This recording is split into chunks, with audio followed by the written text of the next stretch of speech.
Our daughter is Kendall Baker. She died in February 26th of 2022 of fentanyl and xylazine poisoning.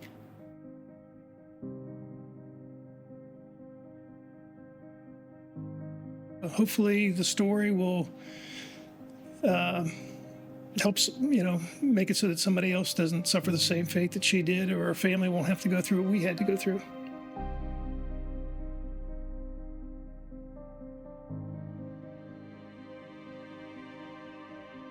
She was loved. She mattered.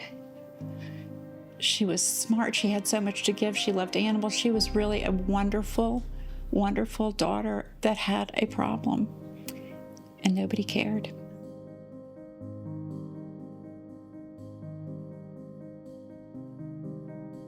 These days, you just can't even experiment anymore because they're making these counterfeit pills and drugs, and they're lacing them with the cheap fentanyl so they can make a couple extra dollars per sale, and you just never know.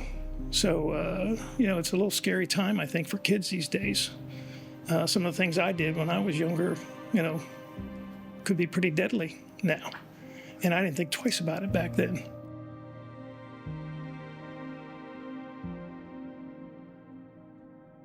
Kind of angry at the police department, angry at the judicial system. She deserved more than that.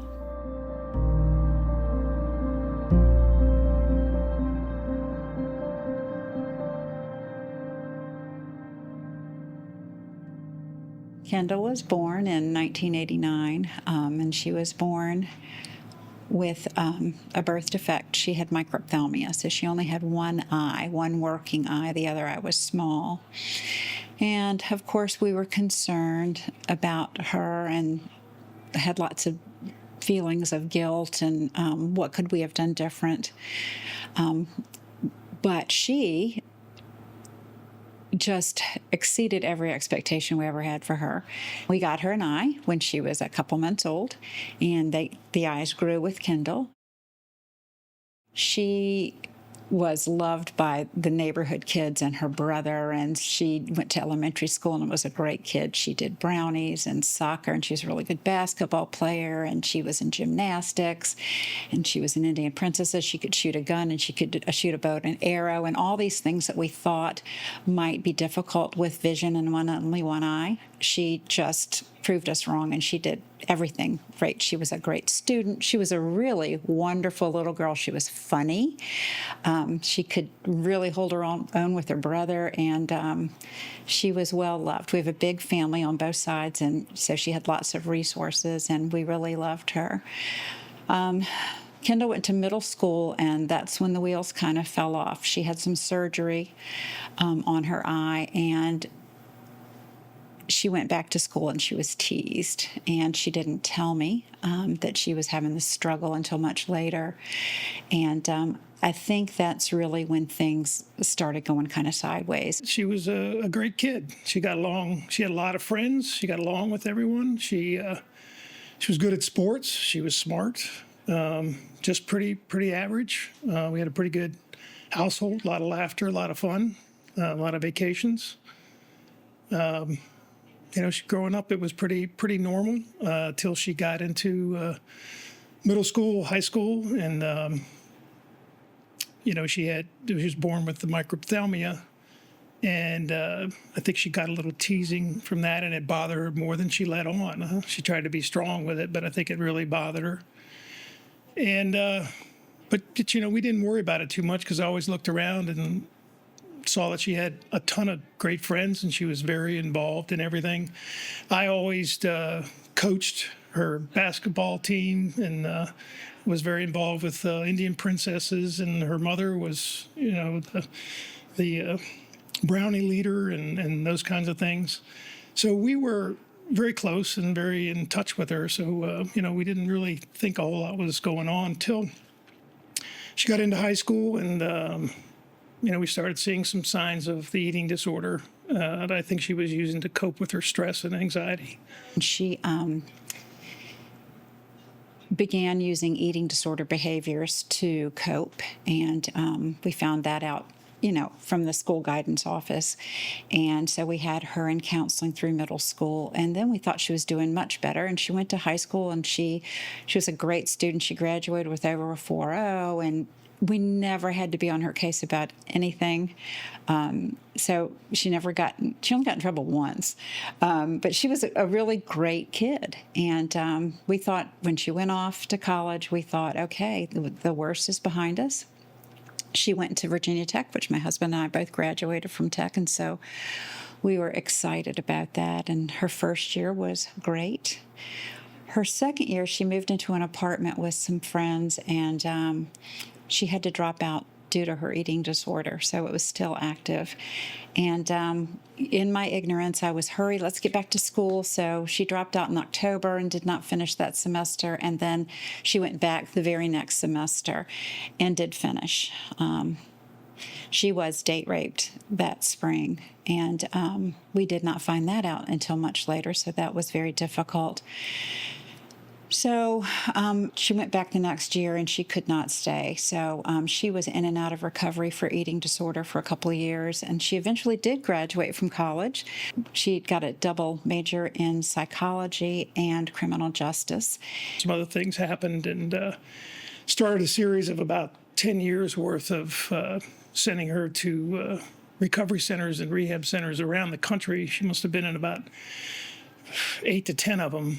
In that time period from all over the country. Well, it was for eating disorder at the time, not so much the substance abuse.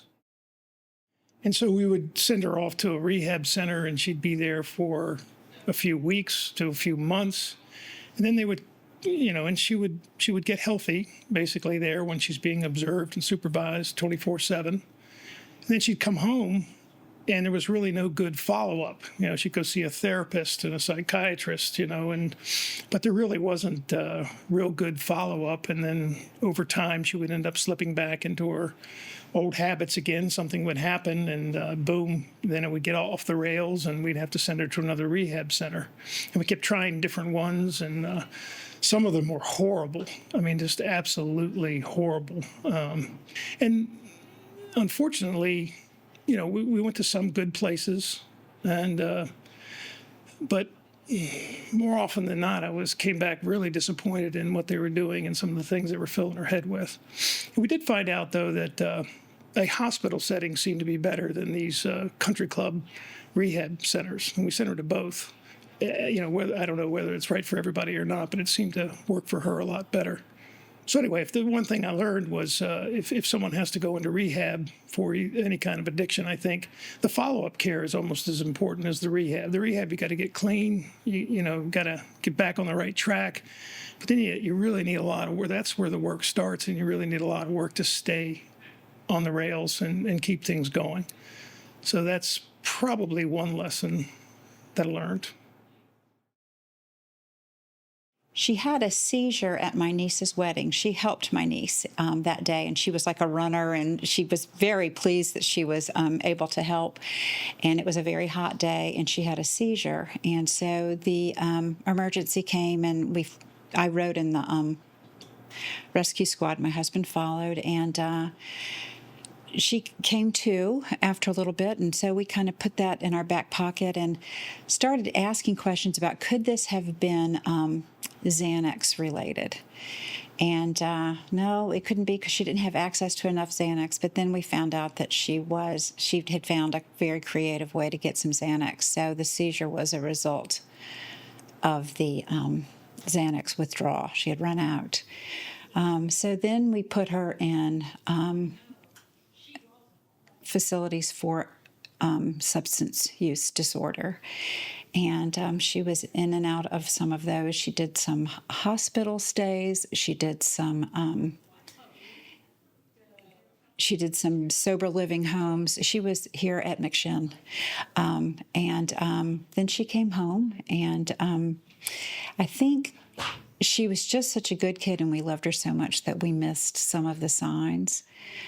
So we, in February of 22, I saw her on a Friday night, and she was getting ready to have surgery on Tuesday for,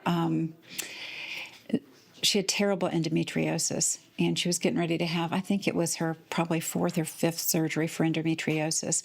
So she was off the Suboxone that was keeping her clean and sober. And we'd done this before, and the first time she stayed at home with us, first and second time, but this time she was working and living in an apartment. So I went over to see her to walk her dog, because she wasn't feeling great. And the last thing I said to her is, I will see you on Sunday afternoon. She was going to come. We always have family dinner on Sunday, and she was going to come. And we had a grandbaby at that time who she was crazy about, so a niece for Kendall. And I texted with her that night. The last thing she texted me was, I just ate that cookie, that I had left her some cookies, and she was pleased about that. And she had called that night and said she wanted to meet her dad for brunch the next day, and he was going to do that. And then she texted in the middle of the night and said, I might be sleeping, so brunch might be off. So he went out and worked in the yard, and I left on a trip I've got a faith-based women's group that we're very close, and I left on a trip to go out of town with them. And Ken worked in the yard, and about midday he went over, and he was really worried because the door was open, and she never left her front door open. And her front door was open, unlocked, and he went in and found her, and he called me out there in the country and told me that Kendall had passed away. And so I had to drive back and find her. She had endometriosis, and, the fateful day she was going in for her, I don't know, third or fourth operation, and she could have gotten a hysterectomy, which would kind of solve everything, but she was still holding out hope that she might one day be able to have a child, and didn't want to go there, but she was in extreme pain.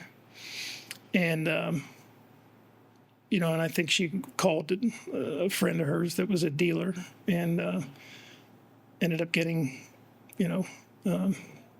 fentanyl laced, I think it was Xanax is what we thought she was trying to get.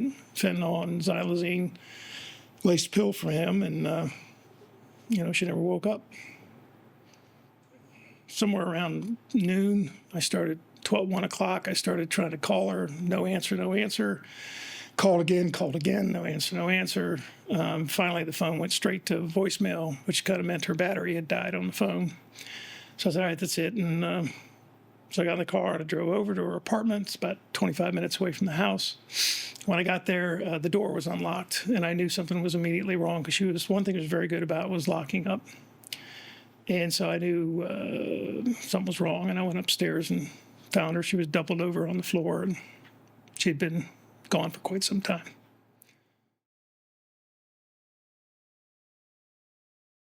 I called her mom. I called 911 first, tried to get somebody there, and then the police showed up. The police made it so much worse. They wouldn't let me see her. Ken had been all over her. He's the one who called 911. So the crime scene, as it were, was already disrupted, but they wouldn't let me near her. So I was upset, and that made him upset. So then we had to keep calling up a level. My son called up a level, and we got another policeman, a higher level policeman, to come in and say, okay, yeah, you can see her. And they let me see her from the door. I couldn't get close to her. They treated her like trash, and they treated us like criminals, and they did a lousy job. They didn't look in her purse. They didn't look in her car. They didn't look on her computer. They took her phone and didn't give it back for so long that when we finally got it back, we couldn't get it open. I ultimately made the big mistake. I kept trying every kind of combination of code, and I got it locked up.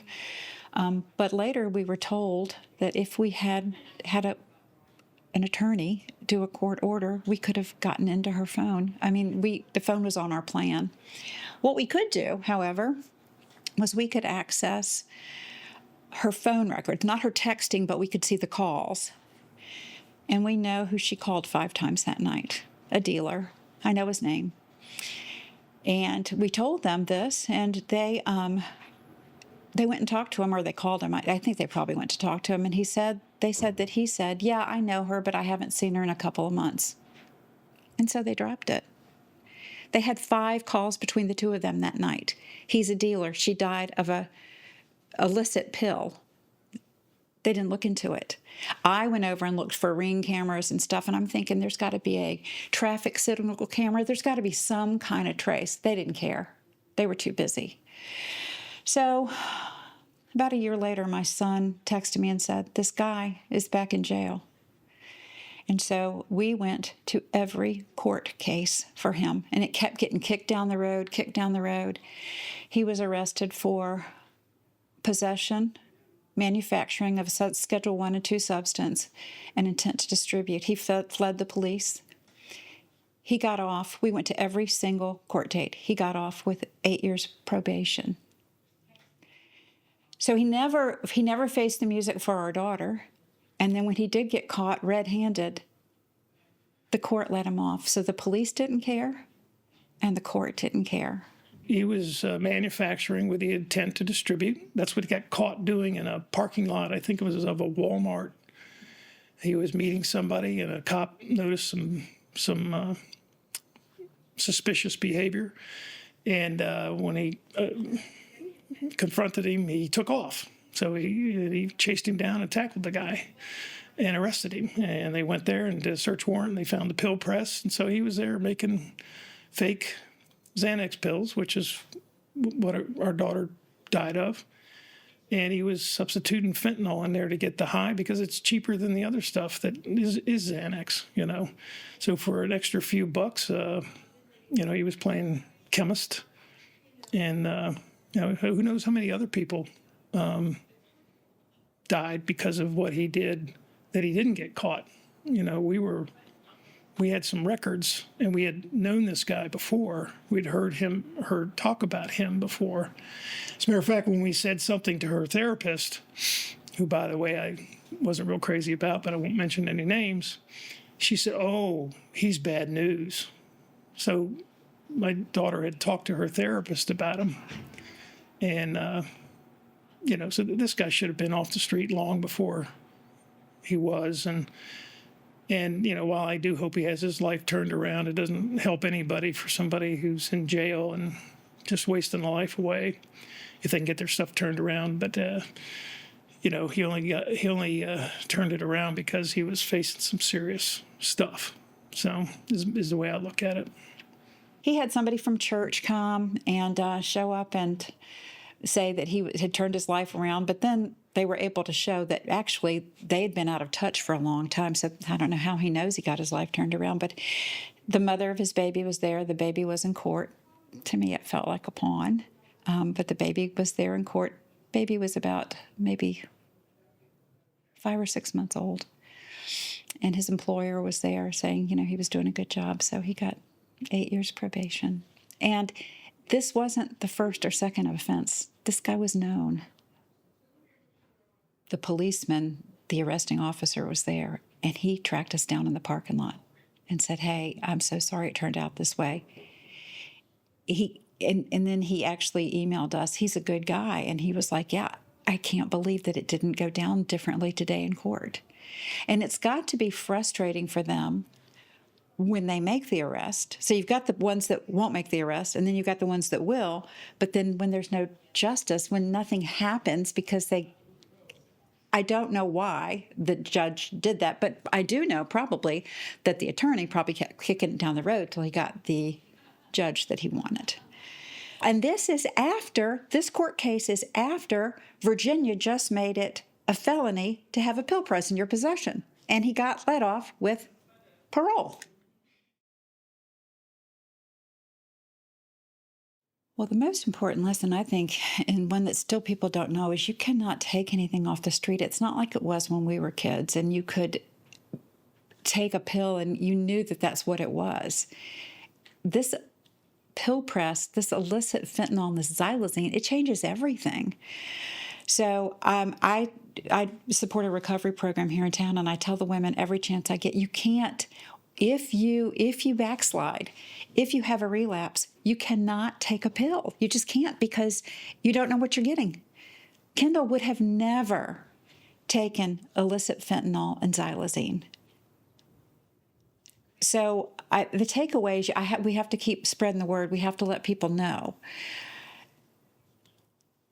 And I think the takeaway is mental health deserves dignity. And most people I meet that have a substance use disorder have a mental health issue as well.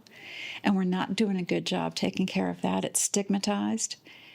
And recovery is stigmatized, and people are working so hard and they're still looked down on. So the takeaway is we just need to do better regarding substance use and mental health support. And we need to spread the word in the meantime. You know, it's great. There's Narcan now available at our public libraries. That's great. But we need to get to a point where we don't need Narcan. And the other thing I think we need to do as a community is to make people aware that most of this illicit drug material is not coming through on immigrants' backs. It's coming through in tractor trailers and at ports. So stop hating immigrants and using that as a reason to have hate, because they're not doing it. Maybe a little, but the majority of it is coming in much bigger sources than that, or through the mail. So we need to do better. You know, when we were kids, you know, growing up in the 70s, you know, you could experiment a little bit and get away with it. You could do some cocaine, you could do some pills and things like that, and you really never considered that they would be tainted. You just didn't take that much, and then, you know, when you tried it, oh, okay, that's okay. Now I know what it's like. I'm not interested in that anymore. But these days, you just can't even experiment anymore because they're making these counterfeit pills and drugs, and they're lacing them with the cheap fentanyl so they can make a couple extra dollars per sale, and you just never know. So you know, it's a little scary time, I think, for kids these days. Some of the things I did when I was younger, you know, could be pretty deadly now, and I didn't think twice about it back then. And I think that's, you know, the movement about, you know, getting the word out like we're trying to do is, you know, kids, you can't experiment. You know, it could be dead. You know, one pill can kill. It could be deadly. And we need to also look at the reasons why. You know, everybody's crazy about the border and saying illegal immigrants are bringing everything in. If you look at the real statistics, it's usually coming on the backs of U.S. citizens crossing the border back and forth in other ways. So we shouldn't be looking at false statistics and trying to make policy judgments on that. We have gone to the legislative session and lobbied our congressman for tougher laws. There was one law that we thought was a slam dunk, was if someone dies when you sell them an illegal drug, that would be felony homicide. Before that, it was just you know, distributing, and that's it, which is a much lesser charge. Mm-hmm. But I don't think it passed, and they're bringing it up again to get it. And it seems like it's a slam dunk to me. You know, like the guy that gave her the pill. I mean, he's not in jail, and so he finally got caught, and he's straightening his life out, which I'm very happy he's doing that. Good for him. But I'm looking more for preventative measures than rehabilitative when it comes to that kind of a person. And I think knowing that you're going to spend a lot of time in jail, you know, might have somewhat of a deterrent effect.